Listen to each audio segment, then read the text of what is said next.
itself from hostile invasions and terror. Israel is a small state surrounded by Arab countries 650 times its size, some of which are large bases of global terror. Only 44 miles separate between the Jordan Valley and the Mediterranean Sea. After the Six-Day War in 1967, when Israel was attacked by 4 armies on 3 fronts, United Nations Security Council Resolution 242 stated that Israel was entitled to new defensible borders to replace the previous fragile lines from which it was attacked. What are Israel's defensible borders? What are its essential security needs? The Jordan Rift Valley, Israel's eastern frontier, forms a natural barrier between Israel and the countries of Jordan, Iraq, and Iran. The Jordan Valley rises from an area that is 1,200 feet below sea level to a hilly ridge of up to 3,000 feet, creating a steep 4,200-foot virtual wall opposite any force attacking from the east. The growing threat of global jihad activity near Israel's borders requires it to prevent infiltrations of terrorists and weapons. When Israel left the Philadelphia corridor in Gaza, it became a highway for the infiltration of terrorists and the flow of hundreds of tons of ammunition and weaponry from all over the Arab world, aimed at Israeli civilians. The Jordan Valley is the equivalent of Gaza's Philadelphia corridor in the West Bank. To defend itself, Israel must retain control over the Jordan Valley.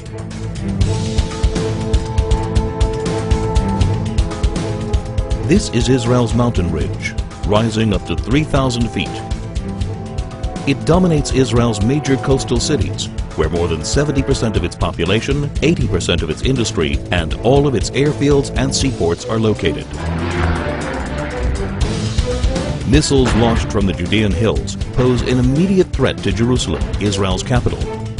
Israel's only international airport, Ben Gurion, would be in the range of even primitive rockets, while all planes taking off and landing would be threatened by shoulder-launched anti-aircraft missiles. More advanced weaponry would be able to hit virtually any point in Israel. If Israel were forced back to the 1949 armistice lines, the Green Line, the country's width would be reduced to a narrow 9-mile waistline that would be impossible to defend. That's why any future arrangement must include Israeli control over key areas of the mountain ridge and a demilitarized Palestinian state. Israel's narrow borders means a combat aircraft can cross the entire country in under 4 minutes. In less than 2 minutes, an enemy plane could penetrate the country's airspace via the Jordan Valley and reach Jerusalem. In order to thwart an aerial attack on Jerusalem, a hostile plane must be shot down at least 10 miles east of the capital to prevent it from crashing into major population centers. Therefore, Israel must be able to identify hostile planes before they cross the Jordan River line and intercept them shortly after.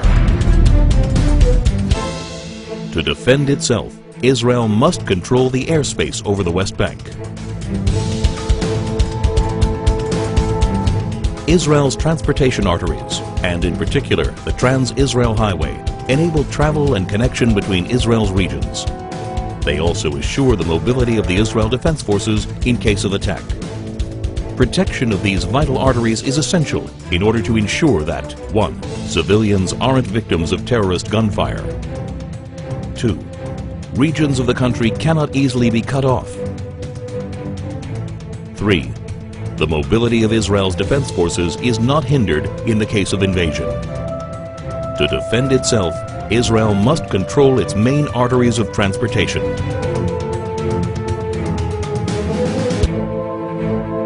There is enormous uncertainty about future trends in the Middle East. Iran is determined to become the supreme power as the U.S. withdraws from Iraq. No one can guarantee the future of many of the current regimes in the region. Today, more than ever, it is crucial to ensure defensible borders for Israel.